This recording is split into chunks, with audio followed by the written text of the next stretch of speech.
Hello and thanks for joining Corporate Governance Platform.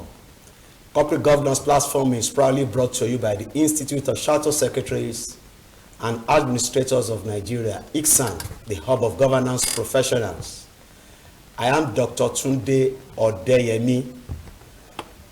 You have just watched a clip of our interview with Mr. Babatunde Pelewura, FCIS, on the role of ethics and corporate brand. That is just the clips to whet your day.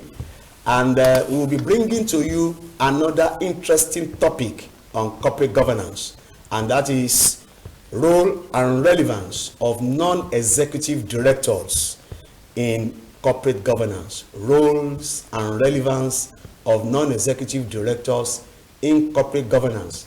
And to lead in this particular conversation is a very distinguished fellow of ICSAN, Mr. OMOGBEMI ADELAGUN, FCIS. Mr. ADELAGUN is a cerebral business lawyer and a doyen of corporate strategy. He prides deep wealth of multinational, cross-industry and all-weather experiences that span over 2 decades across key sectors of the economy. And prior to his current role with REAP and Essential as a consulting partner and faculty lead, Mr. OMOGBEMI was the General Manager, Legal and Governance Affairs at ALCON Nigeria, an engineering, procurement and construction company in the oil and energy sector. He is a law alumnus of the Obafemi Awolowo University, Ife, and was called to the bar in 1999. He holds an MBA in International Business and Management from Royal Holloway University of London, an executive LLM in International Business Laws. He has attended a number of international courses in corporate strategy, projects, business governance, and transformation leadership. Mr. ADELAGUN is a fellow of ICSAN and a fellow of the Chartered Institute of Arbitrators, United Kingdom. He is equally a fellow of the Institute of Corporate Administration, to mention a few. He is a consummate corporate doyen whose management research works have been cited by top-rated global institutions and whose corporate projects exploits have been recognized in corporate Nigeria and Africa. He has received series of distinguished awards, both at local and international levels, prominent among which is the African Award for Professional Leadership Excellence from Africa Development International in 2018. Barrister, I'm happy to call you Barrister OMOGBEMI ADELAGUN. Thanks for joining us on Corporate Governance Platform. Okay, sir. And I want to appreciate you for taking the time to meet the program. And we want to discuss a very important topic that we cannot joke with in corporate governance, and that is the role and relevance of non-executive directors. And I think I should also let our viewers be part of today's show. To be part of today's show, you can ask questions or make comments on the conversation. Your comment or question should go to 080-2323-1287. Only text message, please, no phone call. Please text message to 080-2323-1287. You should have the number on the screen on your television set. So, Mr. ADELAGUN, let's start this conversation by asking, who are the non-executive directors and what are the roles of the non-executive directors? Well, thank you, Dr. Odeyemi. Non-executive directors are just simply statutorily recognized directors. They are directors that are recognized as directors by CAMA. The only difference is that the non-executive directors do not take part or engage in the daily running of the affairs of the company. They only sit on the board or do a lot of other strategy thinking and strategy actions for the company, but they do not sit on the board. They sit on the board, but they do not do day-to-day running. They sit on the board, but they do not take part in the day-to-day running. That is the only distinguishing factor, you know. But that does not mean that because they are non-executive and we have executive directors, that their statutory duties and liabilities are different. Okay. CAMA recognizes that whether you are non-executive director or you are executive directors, your liability, your duties and responsibilities are the same.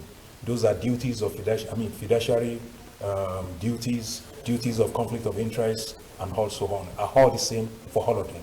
Duties of due diligence as directors are all the same. The only thing is that non-executive directors do not take part in the day-to-day running of the company. The genesis of this is for us to have non-executive directors who will be able to review critically and provide opposing views to strategic thinking and decisions, and be able to also provide wider perspective in strategic thinking. You know, in short, in quick summary, you can say non-executive directors are only, the essence is for them to be able to provide supervisory, overseeing of the, actions of the executive management or executive members of the board have. That's it. Okay. That is quite understandable. They provide strategic thinking, as you have mentioned. Yes. Now, if they don't perform the day-to-day activities, what specific benefits do non-executive directors bring to the organization? That we can make organizations to say, okay, we want non-executive directors on the board. Yes. Apart from those two advantages we've already talked about, critical supervision and overseeing of what the executives are doing. To have an supervision and overseeing. Yes. Apart from that, is that they also bring a lot of business expertise, top business expertise, different from the executive. The executives are in-house. They run the organizations. Their foray in terms of knowledge of the business may be limited. Okay. But entrepreneurs, long-standing entrepreneurs, corporate doyens, like non-executive directors who have done business, they have retired. They are now brought to the board because they cannot afford to be running at the affairs on a daily basis. Okay. We have a long list of knowledge to bring down to to strategic thinking. That's just the advantage. And most importantly, also is network and contact. Whether the company wants to generate new capital, new investors, gets to know new investors, gets to create new business opportunities, depending on the nature and size of the company, whether multinational or whatever, is that non-executive directors that are coming in will be able to generate contact, networking and connections for some of these projects for the organization. Okay, so we can see the benefits in the area of experience, in the area of networking, yes, in the areas of different things they bring into the organization. Yes. You have mentioned the non-executive director, which is the prime of what we're discussing today. Yes. You have also made reference to executive directors. Yes. Now, the third aspect of the composition of the board, independent non-executive director. So what distinguishes the non-executive director from the independent non-executive director? The best way to understand it is that we take a look back at why. Initially, we said let's have non-executive directors to provide critical supervision of what the executives are doing, knowing the foray of the genesis of corporate governance failures, which saw the proliferation of dominant personality, where directors just see they cannot criticize the dominant personality on the board, or the executives, a lot of fat cat payment, directors pay to themselves, they cook books, nobody can escalate at the board level about some of these recklessness that led to a lot of governance failure. Then we said, let's have non-executive directors. But over the years, when this code came in, when some of this code came in, we found out that there was still this high level of board ineffectiveness. The board was still not effective. You see a lot of banks, the problem we have in Nigeria in 2010, when about 5 or 6 banks were sacked by CAN. Okay. These banks, and only the executives, Cecilia Ibru was sent to jail, Francis Atuchi was sent to jail. Only the executives went to jail. The question is, what happened to non-executive directors? Non-executive directors are the one who are to supervise these executives. So if under CAMA, they have the same statutory liabilities, why does CBN? But what CBN told us then, they said these non-executive directors were not aware of what was happening. So that shows a high level of board ineffectiveness, and that's people started bringing a lot of thinking into corporate governance, board structure to say, let us have an independent status for non-executive directors, where we can have those who are not affiliated, who don't have any connival interest with the executives. Because what we found out is that most of the non-executive directors are appointed as cronies or proxies of maybe the chairman or the MDs. So when they come to the board, they cannot criticize. They don't review critically. They derelict on their duty. The only thing they come to the board to do is to drink tea. Some only see it as an opportunity to take their sitting allowances. So these were the genesis of the stories that led to saying, let us have independent non-executive directors, at least 2 or 3 on the board, who, if they are overpowered or even if they are cowed, they can escalate. They have the guts to escalate the trouble because they are not affiliated. They don't have any emotional links with the I really want to understand the concept of the independence, because you said the non-executive directors are appointed and they could be the cronies of some members of the board. The independent non-executive, are they not also appointed? Yes, but the process of appointing them is quite different. CAMA laid the process. Okay. Even the National Code of Corporate Governance also put down the process, and they are quite simple. That you must not have certain 5 types of relationship with them. Those that can impair their level of independence and impartiality. Because we want people who will be bold and courageous to say, Mr. MD, you are wrong. We want directors who will be bold to say, Mr. Chairman, sir, this is not right. And then they can escalate to regulators because they don't have emotional links or any cabal loyalty to the chairman or to the MD. So they said you must not have done any business with the company for the last 5 years. CAMA said 2 years, of course, but the most important thing is that you don't have business relationship with the organization. You don't have shareholding relationship. Even if you have shareholding relationship, it will be very limited, on a very limited basis. It will not be as significant as to be able to impair your judgment to make objective and dispassionate, decisions or whatever. So you must also not have agency or consulting or auditing relationship, or even employment relationship. You must not have been an employment or in the employment of the organization. You cannot be independent. You cannot be objective, because one way or the other, you will have some some emotional loyalty for either the chairman or for your MD or for some of the directors that are on the board. So the essence is to ensure that we can be able to sustain and protect the independence. Independence here is impartiality, non-emotional links that will not, any form of impairment do not exist that will not enable those directors to be able to not to say the truth courageously and not to be able to do their job of critical review and supervision. Okay, Barrister ADELAGUN, you talked about the independence of the non-executive director critically. Okay.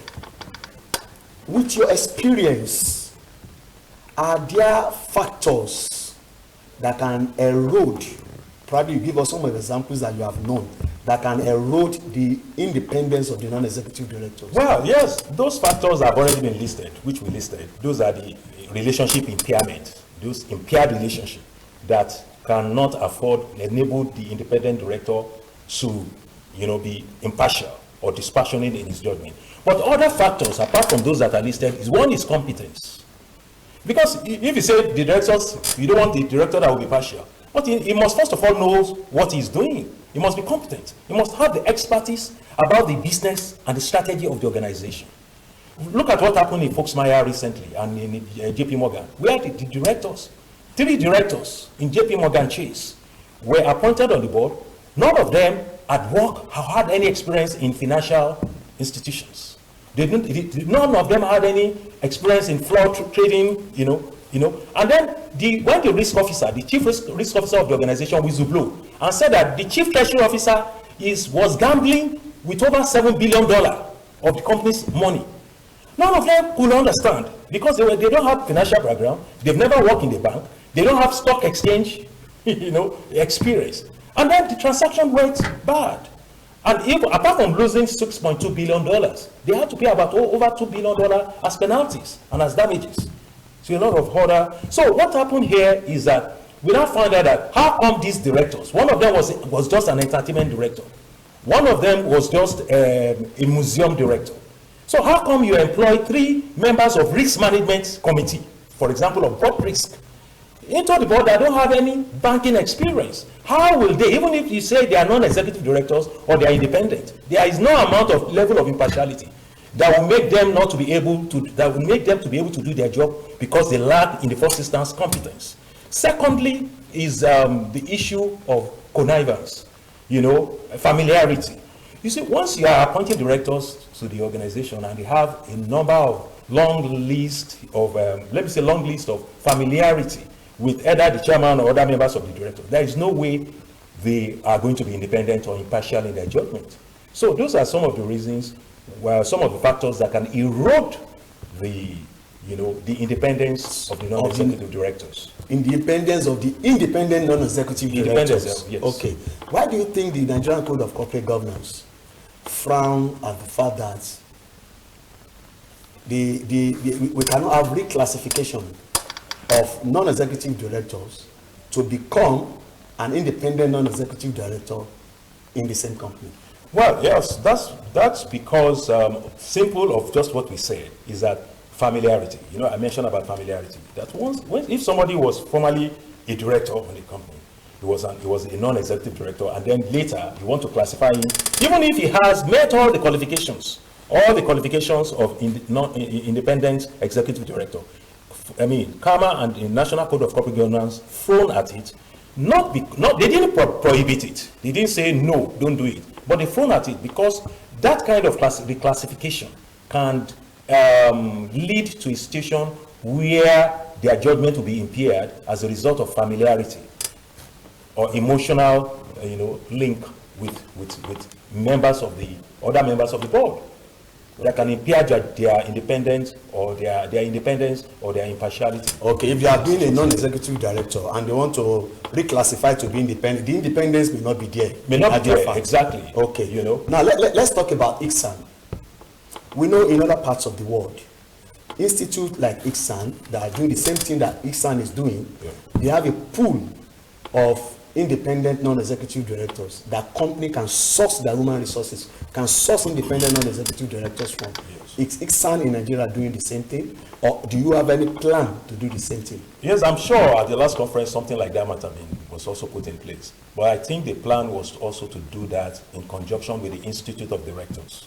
Because, of course, the Institute of Directors is the organization that has a list of all credible directors. Okay. So there is no way you are going to say, okay, as ICSAN, I want to have that long list of directors, for purpose of using them as an archive for companies to be able to draw upon that archive to use as a reference point. But that has to be done, and I think that will be done with the Institute of Directors, just like the Chartered Governance Institute UK has done with the Institute of Directors in UK. In UK, okay. Yes. Okay, they did it together in the UK. Exactly. Okay, the same thing could also happen in Nigeria. Exactly. Okay, before my last question, because we don't really have much time, I want to ask this question. What do you think is the rationale behind the provision of the Board of Directors that annually they should ascertain and confirm the continued independence of each independent non-executive director? When you are appointing them, they are independent non-executive director. Yeah. But the board does on an annual basis, we need to ascertain and confirm their independence. Why do we have that provision, and how can it be done? If you recall, one of the requirements under the qualification list in the National Code of Corporate Governance is that 9 years, if you have been a director in a company for like 9 years that are preceding the appointment as independent non-executive director, you cannot. You understand? So already the question of tenure comes in place, and then fluidness. Human nature is fluid. So if someone is subjective today, you make the qualification today. By the time it comes on board, it might be compromised. So that's why there is need for constant review, annual review, of the fact that this director, at the point of appointing him, he was found qualified to be an independent non-executive director. Okay. But it's possible that when he entered, he might have been cowed. Independence may have been eroded. He might have been cowed. He might have been seduced, because we all know what happens. He might also have been,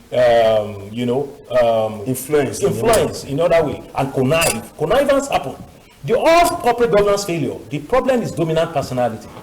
But the problem now is that let us have non-executive director that will be able to check the dominant personality. What we now found out the non-executive directors end up being in connivance. So the corporate governance code, that's one advice to our regulators too. Okay. Until when regulators will sanction non-executive directors, they need to start sanctioning them. Because what happened in the banking industry, where if the former MD was jailed for humongous recklessness, and then you leave the non-executive director in Bank PHB. Kola Abiola, who was the chairman then, was not aware of anything that was happening. We are talking of a over $10 billion fraud. And the chairman said, I wasn't aware. Then why are you a non-executive chairman? Okay. So these are issues regulators need. Okay, Mr. OMOGBEMI ADELAGUN. I know you have much to say, and definitely we are going to bring you back on this show. Thank you very much for coming on this show. We have time constraints, and this is where we are going to wrap it up. For all our viewers, I hope you enjoyed the conversation with Mr. ADELAGUN. Thank you for being part of today's show, and thank you very much for coming on the show. On behalf of my producer, Adegboye Galabiro, and the technical director, David Adepoju, I would say, please join us again next week, same time, same station. I remain your host, Dr. Tunde Odeyemi. Bye for now. Do you have continuity or association plan for your business? Has anyone shared the concept of sustainability with you? What about the need to protect the rights of minority shareholders? What are those ingredients germane to having effective meetings? For these and many more, tune into Corporate Governance Platform every Thursday on MITV, your darling station, on DSTV 255 and UHF 43 at 4:30 p.m. Corporate Governance Platform is your best medium for informative and educative strategies for the practice of the corporate governance profession. Institute of Chartered